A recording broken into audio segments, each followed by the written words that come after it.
तो देखिए बेटे पार्ट नंबर 3 बड़ा ही सिंपल सा है, ये भी हम 2 तरीके से कर रहे हैं बेटे सारे क्वेश्चन, तो दोनों तरीके से आपको बता रहा हूँ।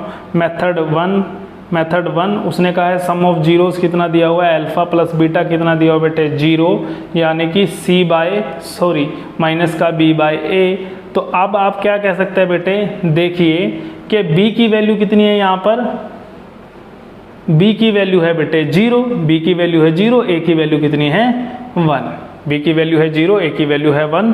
प्रोडक्ट ऑफ जीरोज यानी कि अल्फा डॉट बीटा जो कि c/a के बराबर होता है, जो कि आपको कितना गिवन है यहाँ पर √5, जिसके नीचे कुछ नहीं उसके नीचे 1। तो c की वैल्यू बेटे यहाँ से आपकी कितनी आई √5 और a की वैल्यू आपकी कितनी आई बेटे 1। तो मैच कर लीजिए, a की वैल्यू का ही पंगा होता है, बराबर आई है तो कोई छेड़खानी करने की जरूरत नहीं है। तो स्टैंडर्ड फॉर्म आपकी क्या होती है बेटे, ये होती है ax² + bx + c = 0।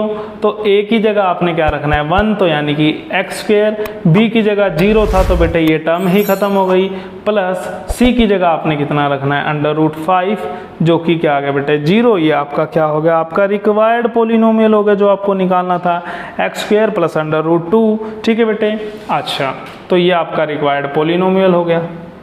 ठीक है, रिक्वायर्ड पोलिनोमियल। अब दूसरा तरीका बेटे, दूसरा तरीका भी तो था मेथड। तो आप अगर समझ चुके हैं बेटे तो वीडियो को पॉज करके एक एग्जांपल देखना होता है बेटे, उसके बाद पहले आप क्वेश्चन लिखिए, वीडियो को पॉज करके उसको देखिए, फिर वीडियो देखकर उसको मैच कीजिए क्या आपने सही किया है। इससे आपकी जो क्वेश्चन होंगे बेटे वो बिल्कुल क्रिस्टल क्लियर हो जाएंगे, बिल्कुल एकदम समझ आएगा।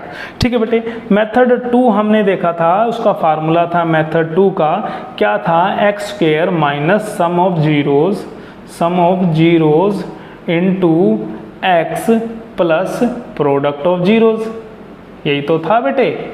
तो ये लीजिए, आपने कहा कि भाई x² तो x² एज इट इज आ गया, सम ऑफ जीरोज तो बेटे 0 था तो ये पूरी ही टर्म खत्म हो गई, प्लस प्रोडक्ट ऑफ जीरोज कितना था √5, तो यही तो आपका रिक्वायर्ड पोलिनोमियल था।